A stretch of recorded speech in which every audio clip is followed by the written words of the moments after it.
Seja por programas de TV desastrosos que quase levaram empresas à falência, ou por reality shows que ultrapassaram o limite do que o público estava disposto a aceitar na televisão, a transmissão tem um histórico de escândalos e controvérsias. Algumas dessas controvérsias seguem relevantes mesmo décadas depois. Número 10. Elvis Presley fez vários filmes para a TV durante sua carreira, mas um deles segue sendo o mais polêmico. Gravado apenas alguns meses antes do fim de sua vida, é uma gravação de 2 dos seus últimos shows e hoje só está disponível em gravações piratas da transmissão original. Em 1977, já era bem conhecido que Presley estava muito além do seu auge, mas isso não impediu sua equipe de marcar turnês e inúmeros fãs de irem vê-lo se apresentar ao vivo. Muitos saíram desses shows decepcionados. Às vezes, Presley fazia shows marcantes que lembravam aos fãs quem ele era ao ouvirem sua música pela primeira vez, mas, na maioria das vezes, as apresentações eram fracas e curtas. Apesar das apresentações fracas do ano anterior, a equipe de gerenciamento de Presley convenceu a CBS a gravar um especial de TV com imagens de seus shows. Elvis in Concert foi o último filme em que o cantor apareceu. As imagens foram gravadas em 2 shows, um em Omaha, Nebraska, no dia 19 de junho, e outro 2 dias depois em Rapid City, Dakota do Sul. Muitas imagens do primeiro show não puderam ser usadas por problemas de áudio, e as gravações de Rapid City não mostravam Presley de forma favorável. Os 2 shows não foram aqueles em que o velho Elvis reapareceu para os fãs. Ele não tinha o mesmo nível de energia das turnês anteriores, o que prejudicou sua apresentação. Durante uma música, Are You Lonesome Tonight?, Presley parecia ter dificuldades durante a parte falada. Talvez tenha sido intencional, pois Presley já testara esse trecho antes, mas acabou ficando estranho. Depois, Presley utilizou uma folha com a letra de My Way, música que já cantara várias vezes antes. Suas 2 músicas mais recentes, Moody Blues e Way Down, ficaram totalmente fora do repertório. Os produtores do programa de TV ficaram desapontados com as imagens obtidas. Eles planejaram filmar de novo em outro show da turnê. Mas apenas 2 meses depois, problemas de saúde causaram a morte de Presley aos 44 anos. A CBS discutiu o que fazer com o especial de TV, mas acabou transmitindo-o em outubro de 1977. Buscou-se retratar Presley da melhor forma possível. Quando ele parece se atrapalhar durante a recitação, o áudio do show vai diminuindo e uma entrevista com um fã é colocada em seu lugar. Mas pouco podiam fazer para esconder o estado físico e os problemas de saúde de Presley nos últimos meses. Para fãs e críticos, foi um show terrível que prejudicou toda a carreira de Presley. Após a transmissão, o espólio de Presley tentou impedir que isso fosse exibido de novo. O especial de TV nunca foi lançado em vídeo doméstico ou retransmitido. Trechos das filmagens foram usados em outros documentários sobre Presley e um álbum com músicas do especial foi lançado. Por enquanto, o especial de TV segue oficialmente indisponível para assistir. Número 9. Ao longo da história dos game shows, houve alguns conceitos estranhos e incomuns que desafiam os limites do que é permitido na TV. Poucos são mais perturbadores que um programa dos anos 70 exibido por poucos meses, que supostamente causou uma dúzia de divórcios. Three's a Crowd foi criado por Chuck Berry, que também fez The Newlywed Game e The Gong Show.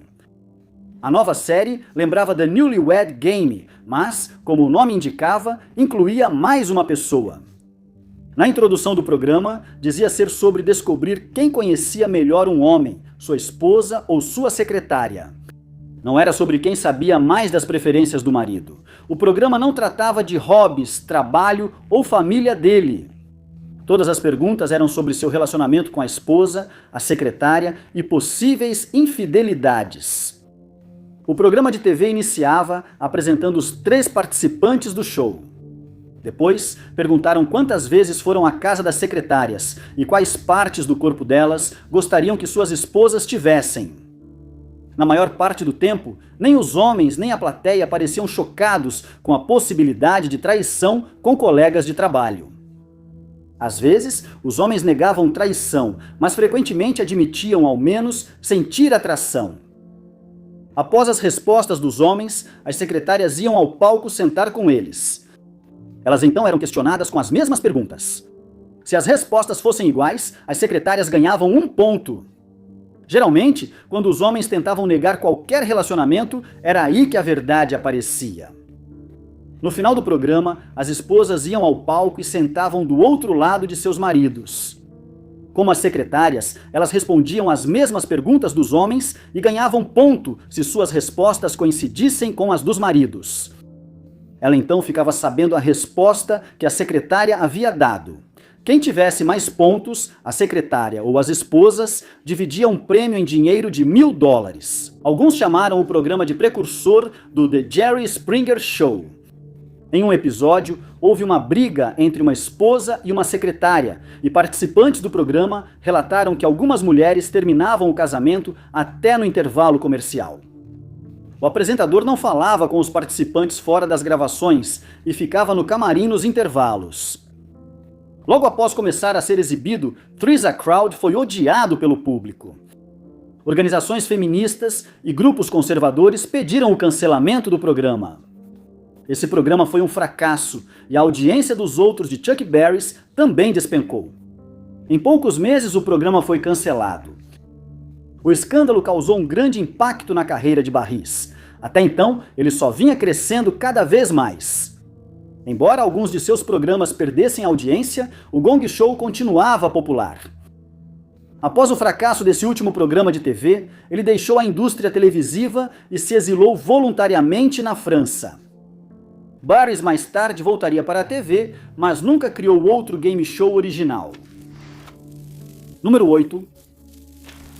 A Scientologia geralmente deixa sua imagem pública nas mãos de celebridades de alto perfil que seguem a religião, ou de porta-vozes especificamente designados dentro da organização.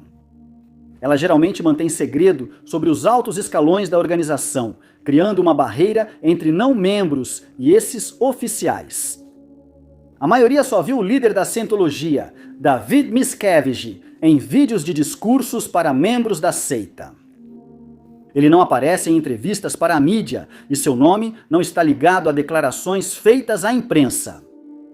Sua primeira e até agora única entrevista ao público aconteceu em 1992 e o sucesso dessa entrevista depende de quem você pergunta. Em maio de 91, a revista Time publicou uma matéria de capa sobre a Igreja da Scientologia, trazendo a seita de volta às manchetes. A matéria, intitulada The Thriving Cult of Greed and Power, abordava como a organização assediava desertores que se manifestaram contra ela. Após isso, a igreja tentou processar a revista Time e outras organizações de mídia queriam uma matéria de acompanhamento. Uma delas foi a ABC, que procurou a igreja para entrevistar David Miscavige. Levou mais de meio ano para organizar, mas em fevereiro de 1992 ele apareceu no Nightline da ABC com Ted Koppel. O programa começou com algumas reportagens que explicavam o que era a Scientologia e a controvérsia que a cercava. Desertores foram entrevistados e relataram como a igreja arruinou suas vidas. Após 15 minutos, o programa retornou ao estúdio com Ted Koppel e David Miscavige. Nesse momento, a senhorita Cavage comandava na igreja desde 1986, mas nunca falara ao público. A senhorita Cavage começou atacando a credibilidade dos desertores que haviam falado nos trechos exibidos. Ele comparou a organização anticulto a qual eles pertenciam a grupos de ódio conhecidos e destacou que havia milhares de membros da Scientologia que contestariam o que eles disseram. Ele negou que desertores temessem se manifestar contra a igreja e rejeitou a maioria do que afirmaram ter ocorrido. A entrevista, prevista para meia hora, foi tão envolvente que os produtores permitiram que durasse 90 minutos. Na última meia hora do programa, não houve intervalos para anúncios e todos os anúncios pagos foram cancelados. A entrevista ganhou um Emmy e, segundo especialistas, mudou o jornalismo para sempre. também pareceu fazer a senhora Cavadi desistir de outras entrevistas. Na igreja, isso foi visto como um sucesso. Miscavige foi visto como alguém que respondeu bem a todos os pontos de Koppel. Os fiéis ignoraram o fato de que ele ignorava certos pontos ou divagava em paranoias. O fato de Miscavige não dar outra entrevista como aquela há mais de 30 anos, desde aquela entrevista, mostra que os altos escalões da igreja sabiam que foi um desastre. Segundo algumas fontes, Miscavige estava pronto para dar entrevista à CNN, mas, por causa da longa entrevista da ABC, os produtores da CNN preferiram entrevistar um porta-voz. E desde então, Miscavige se tornou cada vez mais fechado ao público em geral, permitindo que porta-vozes e atores como Tom Cruise representassem a seita no palco mundial. Número 7. Com mais de 800 episódios, não surpreende que os Simpsons tenha tido momentos polêmicos.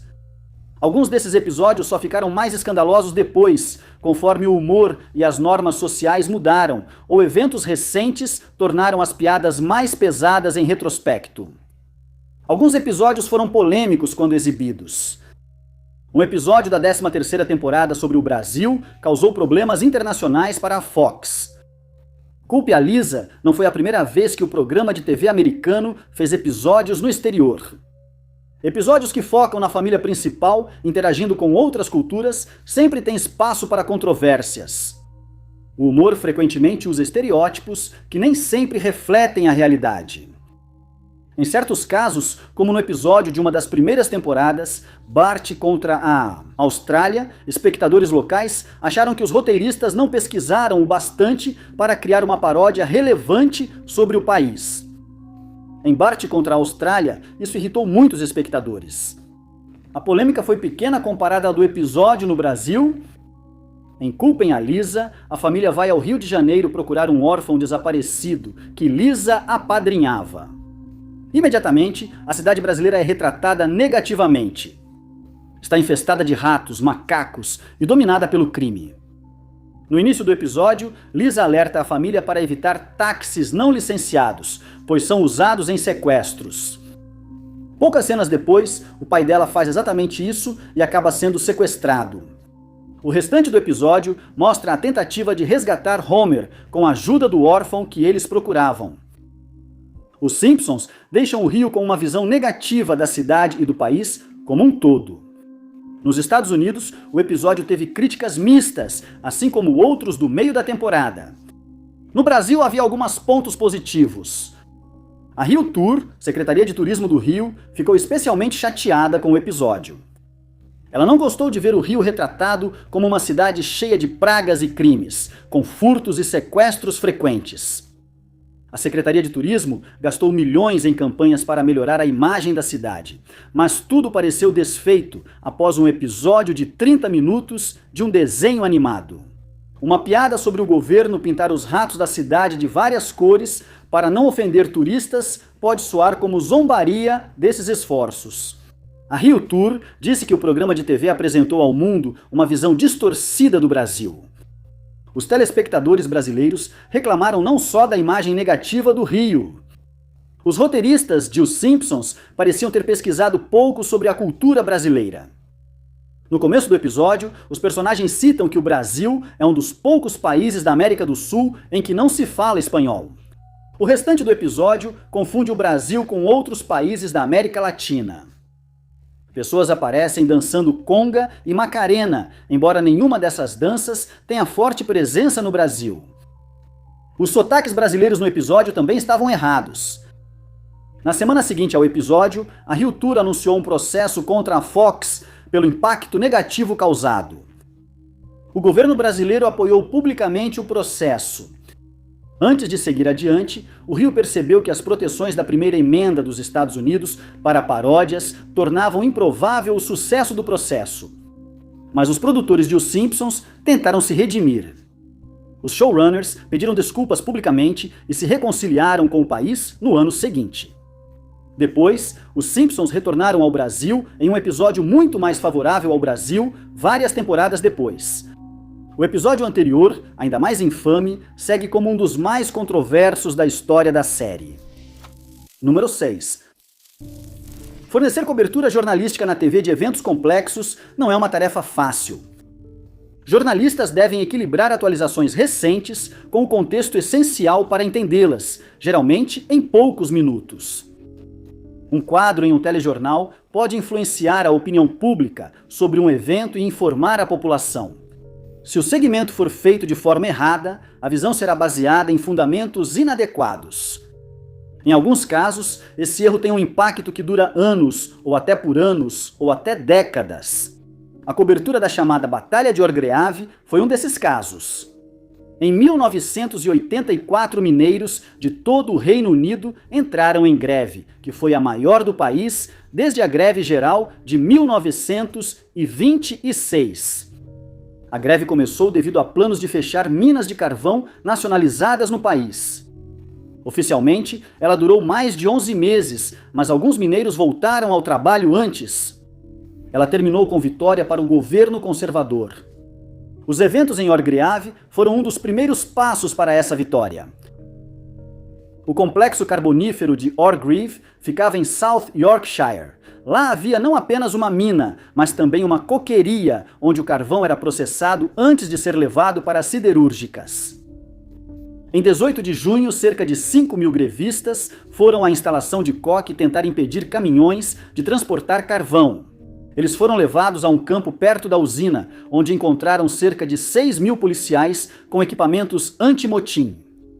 Segundo os mineiros, eles pressionaram a linha de policiais em uma situação que já era quase rotina. O empurrão era simbólico e eles não esperavam romper a barreira. Em eventos anteriores, a polícia revidava e o confronto físico terminava aí. Desta vez, a polícia recebeu ordens para avançar sobre os mineiros. O evento ficou conhecido como Batalha de Orgreave, mas mineiros e apoiadores afirmaram que foi mais um motim. Câmeras de noticiários de TV registraram policiais atacando mineiros com cacetetes e mineiros com ferimentos na cabeça. Elas também filmaram mineiros atirando pedras e projéteis nos policiais. Ao final do dia, 95 pessoas foram presas e mais de 100 ficaram feridas. A BBC transmitiu naquela noite as imagens horríveis da batalha, mas havia grande discrepância. A reportagem mostrou os mineiros atirando projéteis nos policiais, e depois o avanço e os ataques brutais da polícia contra eles. De acordo com aqueles que estavam lá naquele dia, isso foi o oposto do que realmente aconteceu. Embora a transmissão não dissesse que os mineiros atacaram primeiro, a sequência das imagens deu essa impressão. Isso reforçou a alegação da polícia de que responderam a um ataque contínuo, justificando a violência. A portas fechadas na BBC, surgiram preocupações sobre a transmissão, mas foi decidido que qualquer parcialidade era marginal e nenhum esforço foi feito para corrigir quaisquer equívocos sobre a batalha em Orgreave. Dos mineiros que foram presos, apenas alguns poucos foram a julgamento, e no tribunal, os casos foram arquivados quando se descobriu que os policiais haviam feito declarações idênticas entre si e, às vezes, afirmavam ter visto ou feito coisas que não eram possíveis. Mas a imagem dos mineiros violentos atacando a polícia já havia ficado na mente do público, ajudando a moldar a opinião pública sobre as greves. Até hoje, os grevistas e seus apoiadores têm feito campanha por uma investigação adequada sobre os eventos de 18 de junho de 1984 e por um pedido de desculpas da BBC pelo papel que desempenhou na cobertura controversa. Número 5. Ao longo das décadas da história da TV, houve muitos programas que não atenderam às expectativas do público ou foram desastres de outras formas. Mas poucos chegaram ao nível de um programa da NBC que ficou no ar por menos de 10 episódios em 1979. Supertrain não só fracassou como programa de TV, mas também foi muito caro e quase levou a emissora à falência. A série foi inicialmente proposta por Paul Klein, vice-presidente executivo de programação da NBC. Ele queria um programa que competisse com o Barco do Amor da ABC, que atraía mais público há 2 anos. A premissa de O Barco do Amor era simples, uma série antológica em um navio de cruzeiro com novos astros em cada episódio. Os enredos costumavam envolver romance e um pouco de drama leve. Klein não queria simplesmente refazer o Barco do Amor, e a emissora queria adicionar mistério ou suspense aos enredos. Então, Supertrem pegou a ideia de uma série antológica em um ambiente isolado, mas tentou misturar gêneros para diferenciá-la do programa já estabelecido. O cenário seria o próprio Supertrem, que era um trem-bala futurista movido por um reator nuclear. Antes do início da produção do novo programa, a NBC contratou um novo presidente. Fred Silverman foi o responsável por Love Boat e revitalizou a ABC e a CBS durante seu período nessas emissoras. A NBC esperava que ele fizesse o mesmo por eles. Quando chegou, Silverman cancelou vários novos programas da NBC, mas permitiu que Supertrem continuasse. Esse foi um dos maiores erros da carreira dele. O custo do desenvolvimento logo saiu do controle. Os showrunners não quiseram disfarçar um trem comum como futurista. Eles criaram diversos modelos e cenários para recriar o grande trem de 2 andares. Os designers de cenários atingiram seus objetivos ao criar um veículo impressionante com aparência futurista. O problema do programa era que não havia muito além do trem.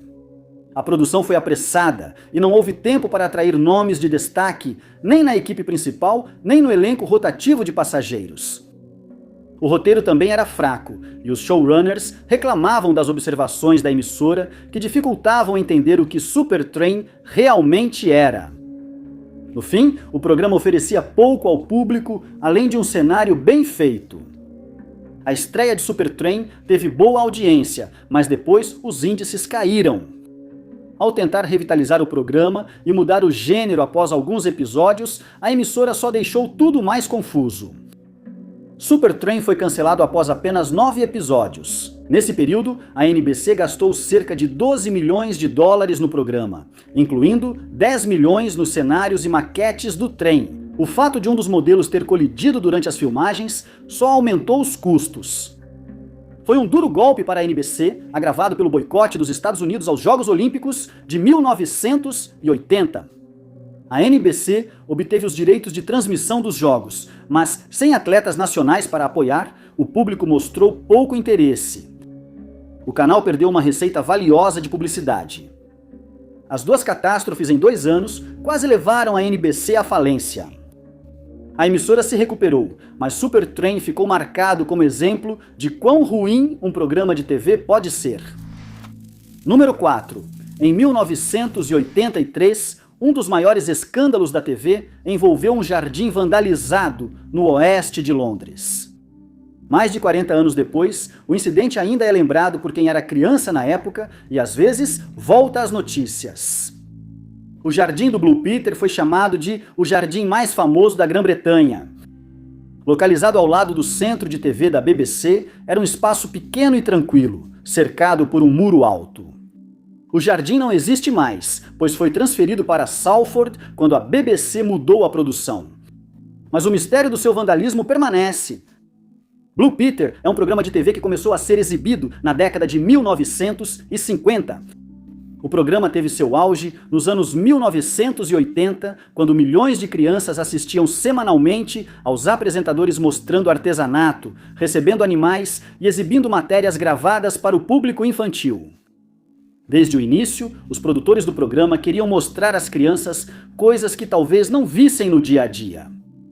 O programa estava se tornando popular numa época em que cada vez mais famílias se mudavam para prédios de apartamentos, e a vida típica das crianças estava mudando.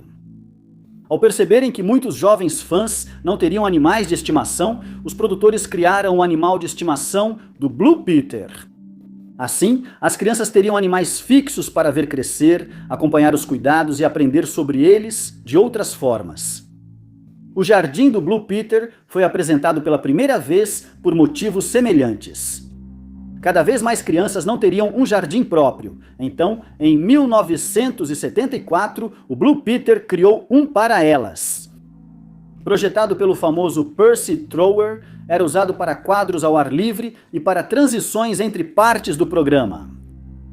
Em 1979, Trower redesenhou o jardim para que lembrasse um jardim italiano rebaixado, incluindo um lago de peixes.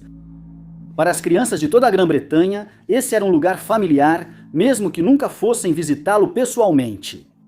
Então, quando os apresentadores deram a notícia do vandalismo, em 1983, foi um evento chocante. Os apresentadores avaliaram os danos e pediram informações para encontrar os culpados. A vegetação foi pisoteada e uma placa criada por um telespectador com deficiência foi danificada. Também houve danos a uma urna antiga que havia sido doada por um aposentado. O dano mais grave havia sido causado ao lago. Óleo foi derramado na água, envenenando os peixes. O dano ocorreu no fim de semana anterior, a 21 de novembro, quando o vandalismo foi divulgado ao público. O caso esfriou. No início dos anos 1990, novos rumores surgiram sobre os responsáveis por isso. Les Ferdinand e Dennis Wise eram jogadores de futebol que cresceram no oeste de Londres nos anos 1980. Sugeriram que eles pertenciam a uma gangue que pisoteou o jardim. Em 2000, isso parecia ter sido confirmado por Ferdinand. Em entrevista, ele afirmou que não fez nada, mas talvez tenha ajudado alguns a pular o muro. Ele não informou se Wise era uma delas. Depois, Ferdinand disse que a confissão era só uma brincadeira. Ele destacou que o muro do jardim Blue Peter era tão alto que só várias pessoas empilhadas conseguiriam escalá-lo. O jardim foi reconstruído após a destruição e continuou sendo usado para quadros e clipes por décadas. Número 3. O programa infantil de TV, Vizinhança do Sr. Rogers, era conhecido por abordar temas sérios e às vezes polêmicos. Ele ensinava às crianças temas atuais que outros programas achavam sérios para o público infantil. O programa é lembrado com carinho por quem cresceu com ele, e a mensagem de Fred Rogers sobre amor ao próximo e cuidado com os vizinhos segue relevante. Quem quiser relembrar uma parte querida da infância, pode acessar a internet e assistir a maioria dos episódios, inclusive os polêmicos da época. Há um conjunto de episódios que nunca foi lançado oficialmente. Em 1983, o bairro do Sr. Rogers abordou um dos temas mais sérios possíveis: a ameaça de uma guerra nuclear. Embora a maioria do público não soubesse disso na época, esse foi um período em que os Estados Unidos chegaram mais perto de uma guerra nuclear do que em qualquer outro momento desde a crise dos mísseis de Cuba. Apesar da gravidade do perigo não ser totalmente conhecida, o tema era cada vez mais debatido, especialmente nos noticiários. As crianças captavam o assunto diretamente pela TV, pelos adultos em suas vidas ou por outras crianças conversando sobre o tema na escola. A possibilidade de um ataque nuclear era obviamente algo que causaria ansiedade nas crianças, especialmente se a situação não estivesse sendo explicada adequadamente para elas. Então, em novembro de 1983, o programa de TV decidiu abordar o assunto. Ao longo de uma semana, a vizinhança do Sr. Rogers abordou o tema do conflito. Na vizinhança do Faz de Conta, Rei Sexta-feira descobre que o líder de Southwood encomendava muitas peças de uma fábrica. Inicialmente, ele não se alarma, mas depois seus filhos chegam contando que aprenderam sobre guerras e países na escola. Rei Sexta-feira passa a suspeitar que as peças encomendadas por Southwood serviam para criar uma arma. Nos dias seguintes, o Rei Sexta-feira ficou cada vez mais paranoico com um possível conflito com Southwood. Ele usa o dinheiro dos vizinhos para comprar peças de sua arma e manda os moradores montá-las. As crianças aprendem a usar máscaras de gás na escola e a vizinhança se prepara para a guerra. Lady Elaine e Lady Eberlin vão em missão de paz para Southwood e descobrem que as peças servem para construir pontes, não armas. Rei Sexta-feira percebe seu erro e o quanto sua paranoia foi perigosa. Ele nota como alguns generais estavam animados com a chance de guerra. A série termina de forma feliz, pois a crise é evitada e o bairro do Faz de Conta faz uma festa para celebrar a paz. Mas ainda assim, foi um momento assustador para um programa voltado para crianças. Sr. Rogers encerrou a série falando às crianças sobre a importância das regras, seja em jogos ou países. Ele lembra às crianças que um dia elas escolherão quem faz as regras e confia que tomarão as decisões certas. Tema pesado, mesmo para um programa acostumado a esses assuntos. Enquanto o Sr. Rogers sobre conflitos era exibido, o filme O Dia Seguinte foi transmitido pela primeira vez na TV. O filme tratava das consequências de uma guerra nuclear com a URSS. Muitos suspeitavam que a série foi criada para ajudar as crianças a lidar com os medos desenvolvidos a partir do filme. Mas a verdade é que ambos foram inspirados por eventos reais que estavam sendo discutidos nas notícias todas as noites. Por algum motivo, a série raramente foi reprisada e foi retirada de circulação em 1996. De acordo com a Fred Rogers Productions, o próprio Rogers tomou essa decisão, embora o motivo exato nunca tenha sido divulgado. Na época, os episódios eram polêmicos para o público. Alguns consideravam o assunto assustador para crianças, enquanto outros achavam o tema adequado e importante para elas entenderem. Em 2017, alguns episódios foram compartilhados de forma não oficial no YouTube, mas removidos. Hoje estão no Internet Archive, mas ainda não houve lançamento oficial desses episódios assustadores. Número 2. No início dos anos 2000, a BBC recriou um dos estudos psicológicos mais controversos da história para um programa de TV chamado O Experimento. Durante 9 dias, 15 participantes participaram de uma situação de prisão simulada, que resultou em rebelião e fuga. As filmagens também foram interrompidas antes por questões éticas, como no experimento original. Em 1971, o professor de psicologia de Stanford, Philip Zimbardo, conduziu um experimento que se tornaria conhecido mundialmente. O experimento da prisão de Stanford foi criado para estudar a psicologia das prisões e como receber um determinado papel ou poder influenciaria as ações de uma pessoa. Estudantes universitários que se voluntariaram para o estudo foram designados aleatoriamente para o papel de guarda ou prisioneiro. Ambos os grupos logo se adaptaram aos papéis. Os guardas infligiram punições horríveis aos prisioneiros e vários prisioneiros tiveram colapsos. O estudo duraria 2 semanas, mas foi interrompido após 6 dias, quando outro psicólogo presenciou os acontecimentos. O experimento foi polêmico na época, e muitos achavam que era antiético. Zimbardo reconheceu que permitiu o experimento por muito tempo, mas acredita que ofereceu aos pesquisadores uma visão importante sobre o impacto do poder nas pessoas. Mas nem todos os psicólogos concordaram com os resultados do experimento dele. Entre outras críticas, o fato de Zimbardo ter se envolvido como superintendente da prisão foi destacado como um fator que pode ter distorcido os resultados.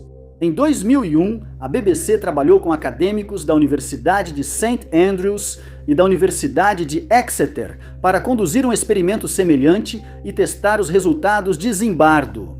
Assim que o projeto foi anunciado, ele recebeu críticas, inclusive de Zimbardo.